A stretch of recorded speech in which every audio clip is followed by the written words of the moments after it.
હિન્દુસ્તાનનો રૂપિયો બદલાવાનો છે. જે રૂપિયો આપણા પૂર્વજો એમ કહેતા ને કે કાગળનો છે, એ રિઝર્વ બેંક ક્યાંક પ્લાસ્ટિકનો કરવાની તૈયારીમાં હોય એવું લાગી રહ્યું છે. દેશમાં 10 અને 20 રૂપિયાની પ્લાસ્ટિક નોટ્સ લાવવાની તૈયારી ચાલી રહી છે. સરકારે રિઝર્વ બેંક ઓફ ઇન્ડિયાને ₹10ની 1 અબજ અને ₹20ની 1 અબજ પોલિમર નોટ્સ, પ્લાસ્ટિક નોટ્સ, એના ટ્રાયલ્સની મંજૂરી આપી છે. પોલિમર નોટ્સ બનાવવી એ કાગળની નોટ્સ કરતાં થોડી મોંઘી છે, પણ તેમ છતાં મનાઈ રહ્યું છે કે તે ફાયદાનો સોદો સાબિત થઈ શકે છે. આની પાછળના કારણો થોડા આપણે વિસ્તારથી સમજીએ. આરબીઆઈ અત્યારે તમામ નોટોને પોલિમરમાં બદલવા નથી જઈ રહ્યું. પોલિમર એટલે પ્લાસ્ટિકમાં બદલવા નથી જઈ રહ્યું. શરૂઆત 10 રૂપિયા અને 20 રૂપિયાથી થશે. આ નોટ્સનો રોજિંદો જે વ્યવહાર છે એ વધુ છે, એ ઉપયોગમાં વધુ લેવાય છે. ચા નાસ્તાથી લઈને બસ, રિક્ષા, નાના વેપારીઓ અને નાની જે વેલ્યુ છે એના ટ્રાન્ઝેક્શન્સ માટે આ નોટ્સ સતત એકથી બીજા હાથમાં ફરતી રહે છે. તેને સૌથી વધુ ઘસારો લાગે છે.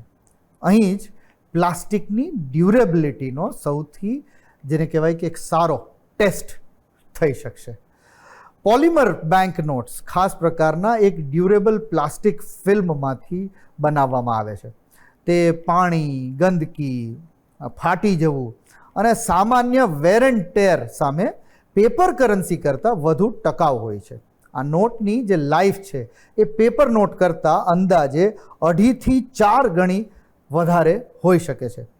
કાગળની નોટ એ થોડા સમયમાં ખરાબ થઈ જાય અને ફરી એને નવી છાપવી પડે. તેની જગ્યાએ એક પ્લાસ્ટિકની નોટ લાંબા સમય સુધી સર્ક્યુલેશનમાં રહી શકે તો જે દર વખતે છાપવાનો, એ નોટને છાપવાનો જે ખર્ચ સરકારને લાગે છે એ ઓછો થઈ જાય. જોકે પોલિમર નોટ્સ છાપવાનો ખર્ચ પણ ઘણો ઊંચો છે.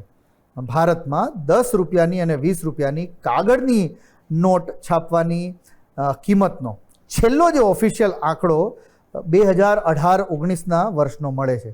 તે સમયે 10 રૂપિયાની નોટની જે પ્રિન્ટિંગ કોસ્ટ હતી એ આશરે 70 થી 84 પૈસા પર નોટ અને 20 રૂપિયાની જે નોટની જે કિંમત હતી એ આશરે 82 પૈસાથી ₹1.25ની આસપાસ હતી.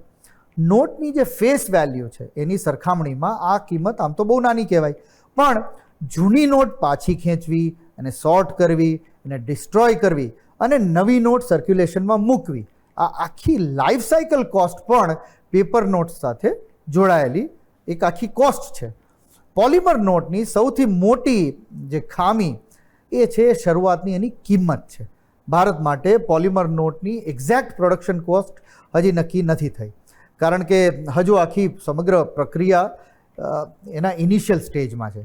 પરંતુ વિશ્વના બીજા દેશોમાં જ્યાં પોલિમર નોટ્સ વપરાય છે ત્યાંથી જો આપણે આંકડા લઈએ તો શરૂઆતમાં પોલિમર નોટ પેપર નોટ કરતાં આશરે 2.5 ગણી મોંઘી પડી શકે. પોલિમર નોટ્સની કિંમત વધારે હોય તો પણ તેની લાઈફ અનેક ગણી લાંબી હોય છે. એટલે જે રિકરિંગ કોસ્ટ હોય, રિપ્લેસમેન્ટ કોસ્ટ હોય, આજે 10 રૂપિયાની નોટ તમને આપી, એ નોટ ફાટી ગઈ તો તમે બેંકમાં જઈને આપશો ને તો એ તમને બીજી નોટ આપશે ને તો એ છાપવી પડશે, એ ફરીથી ખર્ચ લાગે. એ રિકરિંગ જે કોસ્ટ છે એ પોલિમર નોટ્સમાં ઘટી શકે છે અને 10 રૂપિયાથી 20 રૂપિયા જેવી હાઈ ફ્રીક્વન્સી નોટ્સમાં આ સેવિંગ વધારે મહત્ત્વનું બની શકે છે. આ નોટ્સ સિક્યોરિટીની રીતે પણ વધુ સારી સાબિત થઈ શકે. એડવાન્સ્ડ સિક્યોરિટી ફીચર્સને કારણે નોટની નકલ કરવાનું વધુ મુશ્કેલ બનાવી શકાય છે. એક બહુ સાધારણ તમે સમજો, તમે છેલ્લા 2-3 વર્ષમાં જોયું હશે કે કેટલી જગ્યાએથી ખાલી ઇન્કજેટ પ્રિન્ટર સાથે લોકોને પકડવામાં આવ્યા હતા કે જે 100 રૂપિયા અને 500 રૂપિયાની નોટ કલર પ્રિન્ટઆઉટ કાઢી અને માર્કેટમાં મૂકતા હતા. તમે વિચાર કરો તો પ્લાસ્ટિકની જે નોટ આવશે, પોલિમરની જે નોટ આવશે, સ્વાભાવિક છે એનું કલર પ્રિન્ટઆઉટ કાઢવું તો એટલું સરળ નહીં જ હોય. પોલિમર કરન્સીનો સૌથી મોટો રિયલ વર્લ્ડ એક્સપેરિમેન્ટ ઓસ્ટ્રેલિયાએ કર્યો છે. ઓસ્ટ્રેલિયામાં લગભગ 1988માં પોલિમર નોટ્સની શરૂઆત થઈ અને 92 થી 96ની વચ્ચે આખી કરન્સી સિરીઝ પોલિમરમાં ફેરવાઈ ગઈ અને 25 વર્ષથી વધુ આમ તો એના અનુભવ પછી રિઝર્વ બેંક ઓફ ઓસ્ટ્રેલિયાએ કહ્યું કે ભાઈ પોલિમર તરફના સ્વિચથી લગભગ 1 બિલિયન 100 કરોડ ઓસ્ટ્રેલિયન ડોલર્સની નેટ સેવિંગ્સ થઈ હતી. આ ઉપરાંત કાઉન્ટરફેટિંગ એટલે જે મેં હમણાં વાત કરી કે કોપી, એની સામે પણ સારું એવું પ્રોટેક્શન મળ્યું હતું.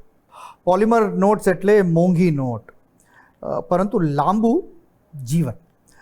આરબીઆઈ કાગળની નોટને પોલિમરથી રિપ્લેસ નથી કરી રહી. પોલિમર ખરેખર ભારત માટે વધુ ઇકોનોમિકલ છે કે નહીં એનું એક ટ્રાયલ કરવા જઈ રહી છે. અગાઉ પણ એકવાર આ પ્રયત્ન થયો હતો. હવે આ વખતે આ પ્રયત્ન કેટલો સફળ થાય છે એ જોવાનું રહેશે. આ સાંભળીને તમને નવાઈ લાગશે કે 10 રૂપિયાની નોટ એ તો માંડ 1 રૂપિયામાં જો સરકાર છાપતી હોય તો શું વાંધો છે. પણ આજે કોઈ પણ નોટની કિંમત એની ફેસ વેલ્યુ ન હોય. એ નોટ કેટલી સર્ક્યુલેટ થાય છે ને એની કિંમત એ રીતના ગણાય. જેમ કે મારી પાસે આજે 10 રૂપિયા છે, મેં તમને આપ્યા, તમે એ બીજા કોઈને આપ્યા, તો 10 + 10 + 10, તો એ 10 રૂપિયાની કિંમત જેટલા એના ટ્રાન્ઝેક્શન થાય એ રીતના એની કિંમત વધતી જતી હોય ઇકોનોમીમાં. બીજી વસ્તુ, આજે એ નોટને જે ઘસારો થતો જતો હોય એટલે એ નોટ ક્યાંક ને ક્યાંક ફરીથી બેન્કિંગ સિસ્ટમમાં પાછી આવે, સરકાર એને રિપ્લેસમેન્ટ કરે, એટલે એની પણ એક કોસ્ટ સરકારે આખા ઇકોનોમીમાં ફેક્ટર ઇન કરવી પડતી હોય. ત્રીજું, ભારતમાં હાલમાં કાઉન્ટરફેટ એટલે કે કરન્સી નોટ્સની કોપીઇંગ મોટા એક લેવલ પર વધી છે. તો એને પણ ક્યાંક રોકવું હોય તો પ્લાસ્ટિકની કરન્સી નોટ એ રીતના ક્યાંક આપણને સફળતા આપે છે. આ બધા પરિબળોમાં આરબીઆઈ જે આ ટ્રાયલ કરવા જઈ રહી છે એ મને એવું લાગે છે કે યોગ્ય દિશામાં એક પગલું છે. આવનારા દિવસોમાં તમને અને મને આ નિર્ણય કેટલો યોગ્ય લાગે છે એ તો જોશું.